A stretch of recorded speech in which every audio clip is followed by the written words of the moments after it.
Salut Naël. Oh, salut. C'était quoi du coup l'alarme de la dernière vidéo? Aucune idée.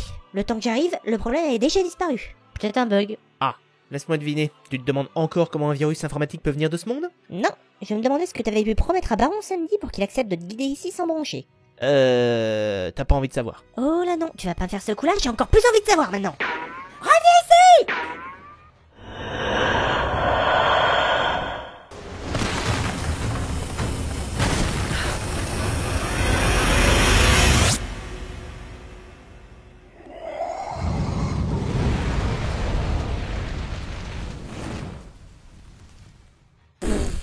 J'ai jamais été aussi content que le vaisseau soit à ce point labyrinthique. N'empêche, elle court vite la petite. Bref, bonsoir à tous et bienvenue à bord de l'Universalis pour cette nouvelle partie dédiée à la saga de Drakengard. Et ce soir, on s'attaque à l'épisode 2. Fin 2003, Drakengard s'était écoulé à plus d'une centaine de milliers d'exemplaires en Occident. Un score jugé suffisamment correct par Enix pour entamer la production d'un nouvel opus. Aujourd'hui par contre ce sera plutôt considéré comme un échec. Lors du brainstorming initial, Taro Yoko proposera d'en faire un shooter spatial avec des dragons. Mais son idée sera rejetée au profit d'une suite officielle au premier jeu. Par ailleurs, notre chère tête ronde sera écartée de la partie scénaristique et n'interviendra que durant la dernière phase de conception en tant qu'éditeur vidéo. Il sera d'ailleurs régulièrement en désaccord avec Akira Yasui, le designer en chef du premier volet qui s'est vu bombarder Big Boss de la réalisation de Drakengard 2. Une rivalité si désastreuse qu'elle sera immortalisée par l'histoire de l'arme Sépulcre. En dehors de ça, pas grand chose de très croustillant à se mettre sous la dent. Malgré un accueil assez froid de la part des critiques lors de sa sortie en 2006 sur PlayStation 2, c'est-à-dire la même année que Oblivion, Tomb Raider Legend, Dead Rising, Canis Canem Edit, Gears of War et Saints Row 2, le jeu réussit à plutôt bien se vendre. On estime aujourd'hui qu'il s'est écoulé à environ 210 000 copies. Un moins bon score que son aîné, mais pas un ratage absolu non plus. Comme précisé dans le développement, Drakengard 2 est la suite directe du premier épisode. Il se déroule 18 ans après la guerre entre l'Empire et l'Union, en l'an 1117, et on accompagne désormais le jeune Noé, accompagné de son dragon, Legna. Très clairement, il y a eu un mieux, surtout d'un point de vue graphique. Non seulement le tout est plus joli que son prédécesseur, on est enfin débarrassé de ce putain de brouillard de guerre, et on a même droit, du moins au début, à quelques alliés sur le champ de bataille. Ils sont complètement inutiles, mais au moins ça fait une présence. Je suis également très heureux du changement des portraits. Dans l'épisode 1, chaque personnage possédait une reproduction de son visage en 3D, malheureusement pas très expressive. Ici, les images de synthèse ont été abandonnées pour des visuels en 2D, ce qui fait davantage ressortir les émotions des protagonistes. Et on va s'arrêter là pour les qualités, pour passer aux défauts. D'une part, la distance d'affichage est toujours aussi ridicule, et les combats ne sont pas davantage poussés qu'avant. Impossible d'affronter plus d'une dizaine d'adversaires à la fois. Pour donner la sensation d'être paumé dans la mêlée, il y a mieux. Les ennemis sont constamment dispersés et ne tentent jamais de se rassembler. D'ailleurs, l'IA n'a pas été améliorée depuis le dernier opus. God of War 1 faisait un meilleur taf. C'est un peu injuste ce que tu dis. God of War est plus récent que les Drakengard.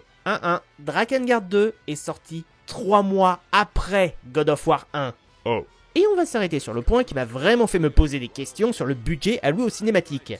Parce que très régulièrement, les séquences in-game se résument à des soirées diapos chez mamie. Ok, on peut défendre l'idée comme quoi ces scènes sont surtout là pour les dialogues, mais quand même. Et ça n'empêchera pas les développeurs de nous sortir la même chose pour les cinématiques de fin.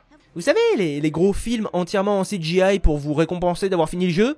Eh ben on y a droit au format image par image. Et cette économie de budget est d'autant plus visible dans certaines séquences. Genre celle-là, où les héros sont censés blablater à propos d'un tas de cadavres qui ne sera jamais montré. Et c'est encore pire quand on se contente de faire défiler des paysages vides de tout habitant. Donc soit les mecs ont été pris d'une flemme de tous les diables, soit ils avaient plus une thune. Mais il y a eu un problème.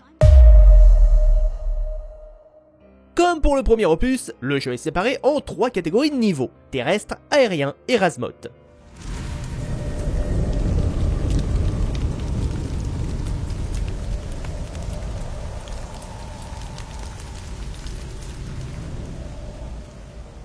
Au sol, le bouton triangle, autrefois associé à la magie, gère désormais les attaques lourdes, ce qui permet de jouer avec plusieurs combos. Alors autant je suis ravi qu'il y en ait, parce que ça varie un minimum la monotonie du soft, mais faut l'admettre, certains ont du mal à sortir.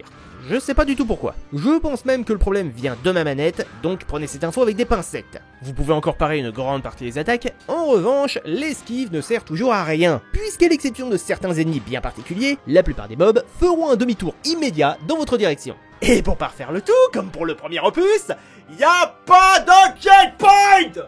Si vous périssez contre le boss, c'est mort, vous recommencez depuis le début du niveau, super! Néanmoins, si vous passez l'arme à gauche mais que vous décidez de retenter votre chance, vous conservez les gains de level et les améliorations d'équipement que vous avez débloqués avant de clamser, histoire de pas vous condamner à crever en boucle sans espoir d'y réchapper quoi. Pour ce qui est de la caméra, même si c'est génial qu'elle soit plus libre, elle est encore assez bof et a tendance à ne pas se focaliser sur le bon truc.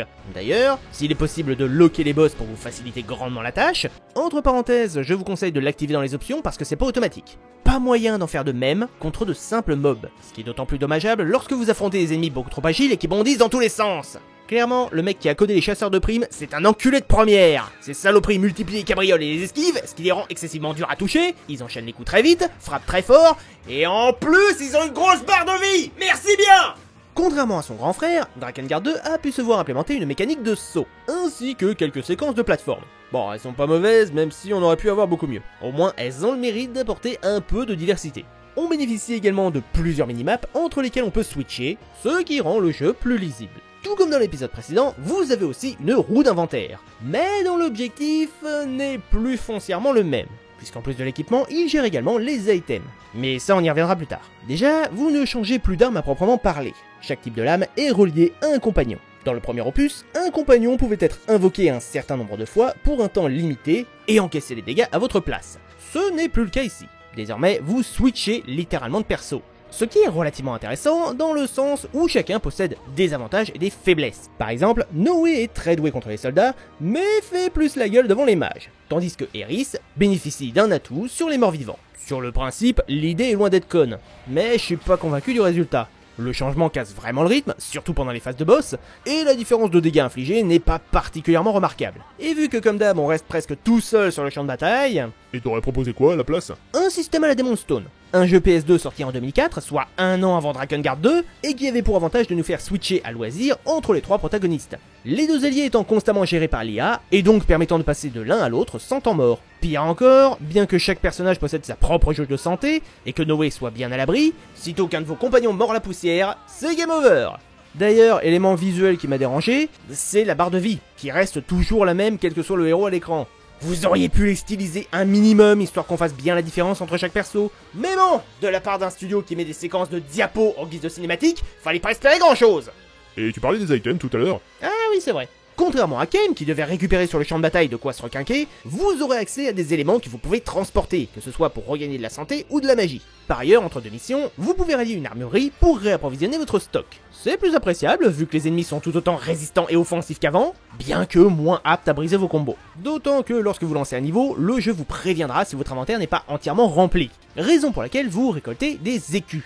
Écus que vous pourrez dépenser pour acquérir des objets, des accessoires ou même de nouvelles armes. Alors c'est un progrès, on va pas se mentir, même si pas très bien géré. Quel que soit votre level de difficulté, la majeure partie de votre pognon va filer dans les achats de soins. Bah t'as qu'à faire des missions libres pour choper plus de fric. J'ai pas envie, parce que le jeu est putain de répétitif. C'est toujours bourrinage, bourrinage et bourrinage. Arrêtez d'essayer de réfléchir avec les rares séquences qui vous demanderont autre chose, ce ne sera que pour vous replonger dans un abîme de combat mollasson et très rapidement saoulant. T'exagères un peu, il y a quand même des passages avec des énigmes. Si pour toi taper sur des trucs est une forme de réflexion, oui, on peut considérer ça comme une énigme. Non, sans déconner, la partie la plus intellectuelle du jeu, c'est quand le scénario vous réclame de switcher de personnage pour avancer dans une pièce. Ouais, on en est là. Pour ce qui est de la récupération d'armes, c'est pareil qu'avant. N'espérez pas annuler la mission pour l'ajouter à votre collection, il faudra nécessairement finir le carnage. Cependant, une lame déjà en votre possession peut évoluer en plein combat et dévoluer un nouveau combo entre deux adversaires, ce qui est appréciable. Et au niveau de la puissance, c'est toujours aussi pénible qu'avant? Étonnamment, non. Contrairement à l'opus précédent, votre force n'est plus uniquement liée à votre équipement, mais aussi à votre niveau. Même si vous avez une arme de merde, plus votre level augmentera, plus vous ferez du dégât avec. Bon, certaines lames infligent plus de dommages que d'autres, mais croyez-moi, c'est un énorme pas en avant comparé à l'épisode 1. Bien, je pense qu'on a fait le tour du gameplay terrestre, filons à présent dans les airs.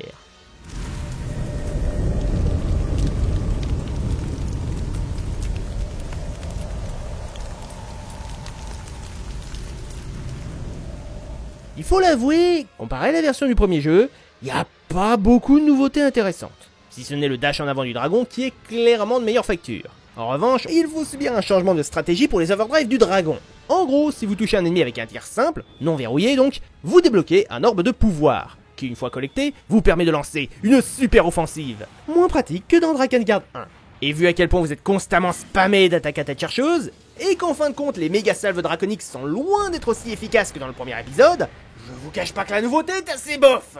Alors que quand on vole en Razmoth, là on a toujours une jauge de surpuissance qui se remplit à mesure qu'on balance des coups. Pourquoi ne pas avoir conservé le même principe pour les combats aériens? Les séquences de les nuages, je prenais largement plus mon pied dans le premier jeu. Le meilleur moyen de ne pas se faire spammer, c'est de garder presque constamment la touche de dash appuyée, ce qui fait que vous allez beaucoup trop vite pour tout le monde, mais du coup, vous n'avez pas la possibilité de viser autrement qu'avec les flammes à tête chercheuse, qui, je vous le rappelle, font peu de dommages, ce qui vous contraint à refaire plusieurs passages. Excusez-moi, je croyais que je chevauchais un dragon, pas une licorne qui rote des arcs-en-ciel.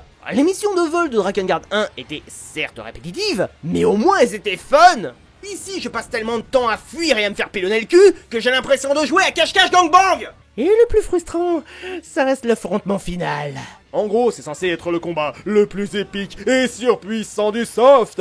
Sauf que non, c'est le plus pourri. Non seulement la caméra est aux fraises, vos attaques sont beaucoup moins efficaces qu'au sol, y a aucun moyen de parer les assauts ennemis, et les dashs, qui sont les seules solutions pour esquiver les missiles, ne servent à rien.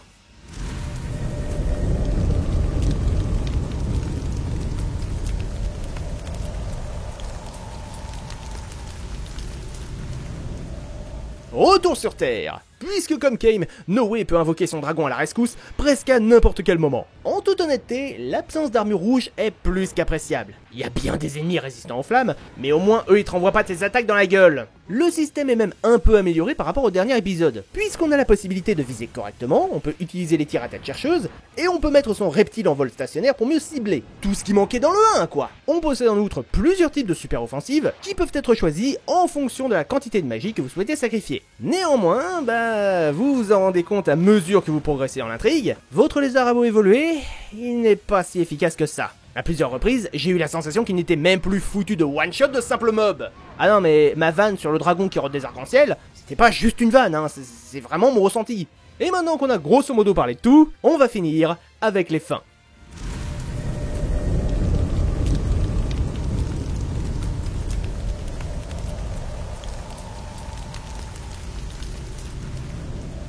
Parce que oui, c'est quand même un point de l'épisode précédent qui était particulièrement fun. Enfin, fun entre guillemets. Le fait de pouvoir débloquer un grand nombre de fins supplémentaires à force d'insister. Bon alors déjà, la quantité de conclusions passe de 5 à 3, et j'espère que vous aimez pas la nouveauté. Parce que pour déverrouiller les différentes dérivations, vous devrez recommencer le titre.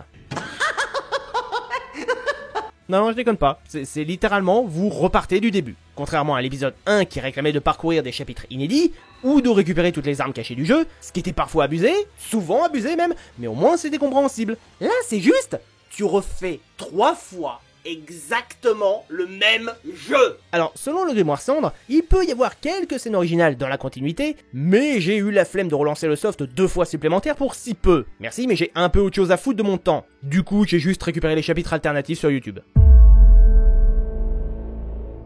Bon, comment dire, Drakengard premier du nom, niveau gameplay, c'était pas génial. Et sa suite, c'est à peu près pareil.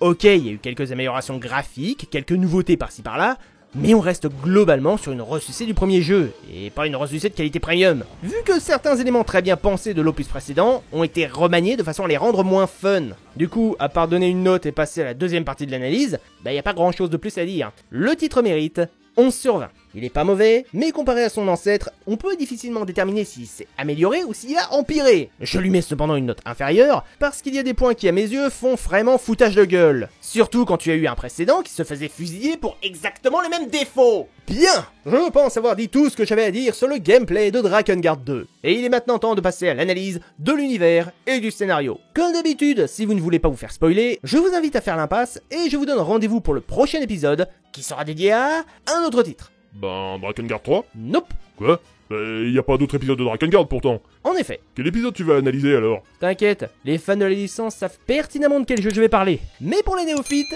j'ai envie de laisser planer le doute. Sur ce, je vous souhaite une excellente soirée, et à bientôt, à bord de l'Universalis.